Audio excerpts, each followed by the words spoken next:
Opo, at kayo ho ba ay sumasang-ayon at naniniwala doon po sa mga panawagan, transparency, accountability at suporta na rin doon kay Senator Rodante Marcoleta na inaasahan po na this week ay sasampahan po ng plunder case?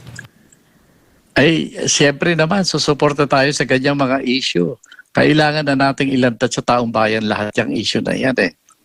Opo. Para po sa inyo, bakit dapat hindi kasuhan ng plunder si Senator Bato de la Rosa? Si Senator Marcoleta?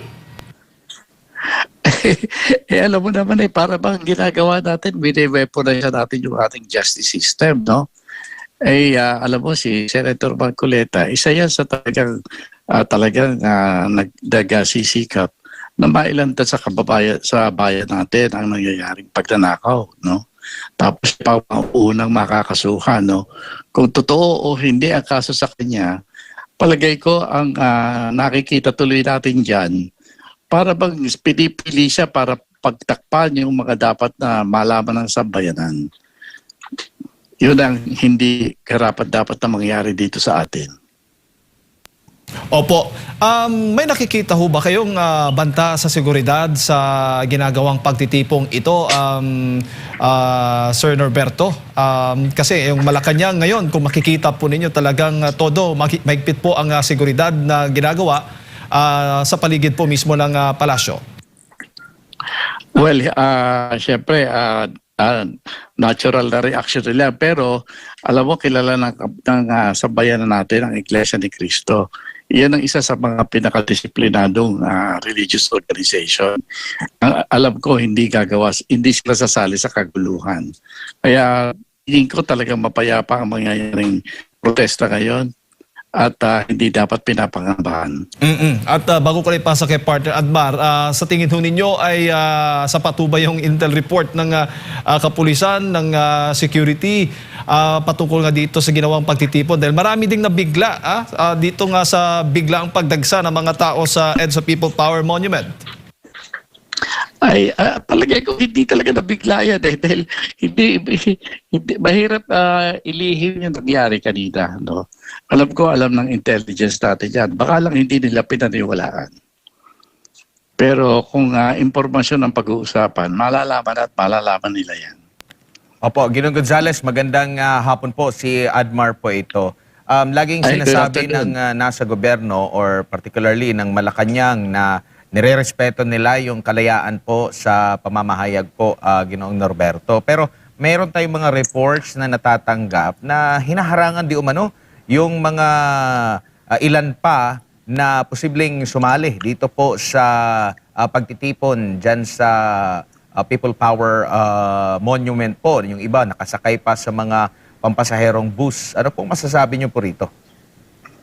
Yung paghaharang siyempre normal sa isang nasa puder yan. Kasi ayaw nilang dumami nagpoprotesta. Kaya hanggang maaaring haharangin yan, no?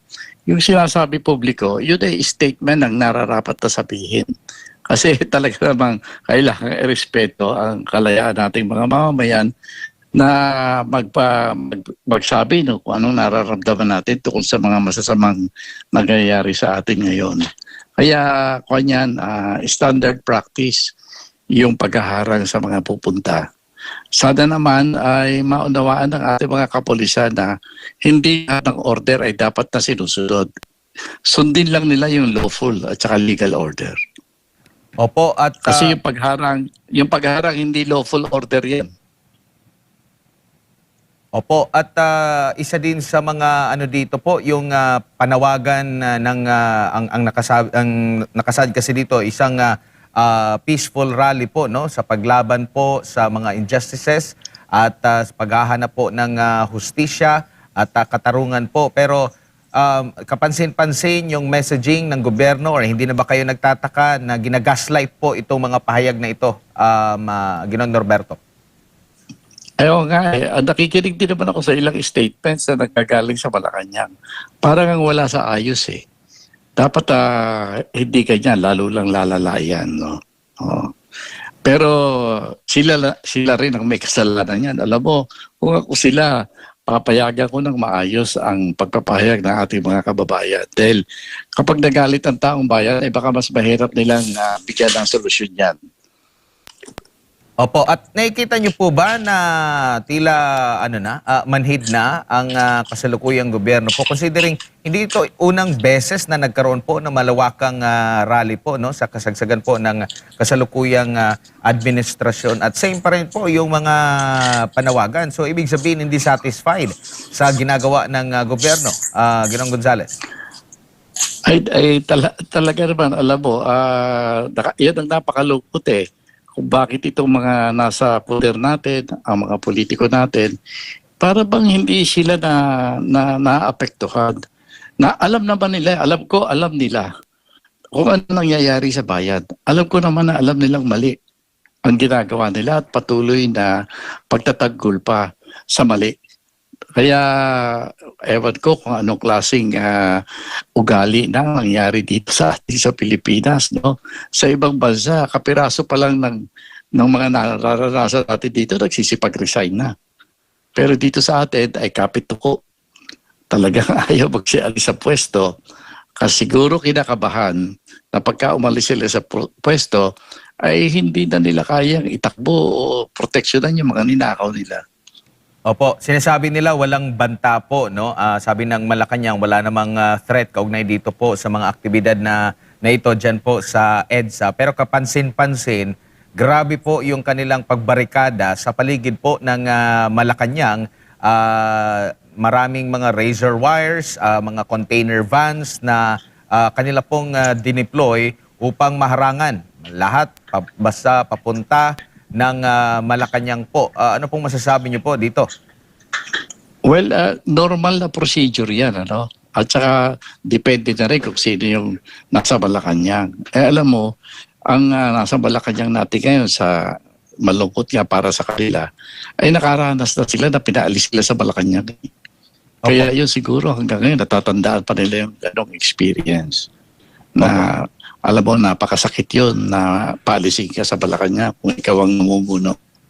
Opo. Sabi din po ng palasyo na nagtataka daw po ang Pangulo bakit ginawa ito po ng grupo dyan po sa EDSA. Dapat pa bang pagtakan itong ganitong klase po ng aktibidad, Ginoong Gonzales? Ako, yun, nagdududa pa ka na para daw nakakantsaw yung pagpunta sa People Power Monument. Alam mo, sa mga ganitong sitwasyon, kung makikita natin sa kasaysayan natin, talaga, ang taong bayan, yung kanilang tinatawag na national sentiment, may paboritong lugar na pinupuntahan niya Parang simbolo na. Nagiging simbolo na ng pagbibigay ng damdamin, paglalabas ng damdamin ng sambayanan. Nagkataon lamang na ang People Power Monument, yan ang nagiging sentro ngayon ng paglalabas ng problema at ng damdamin laban sa reklamo sa gobyerno. No? Alam mo, sa tingin ko nga maganda yan kasi alam mo, yung People Power Monument, simbolo na yan Simbolo yan na nagtagumpay ang taong bayan na mapaalis sa pwesto ang mga magnanakaw at mga korap na nabubuno sa atin noong araw. Kaya kung dyan ginaganap yan, napakagandang simbolo yan. Ang ibig sabihin, umaasa ang mga kababayan natin na baka sakali. Kung doon nila gagawin ang pagpaprotesta, baka manalo ulit ang tunay na darama ng ating mga kababayan. Opo.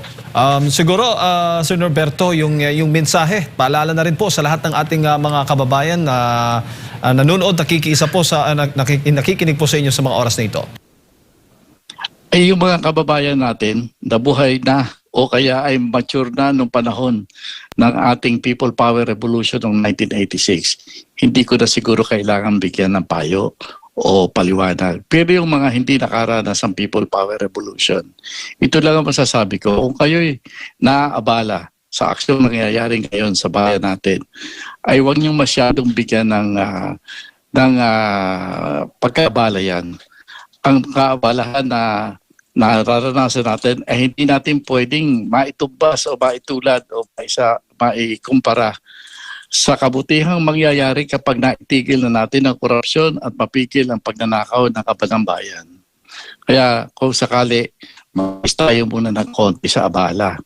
Malaki ang magandang bunga dyan sa kinabukasan. Opo. Maraming salamat po sa inyo pong oras, Sir Norberto. At Salamat magandang gabi din. po sa inyo. Salamat din. Opo, opo. Magandang gabi. Ayun po. Salamat. Si Ginoong Norberto Gonzales po, dating sekretary po ng National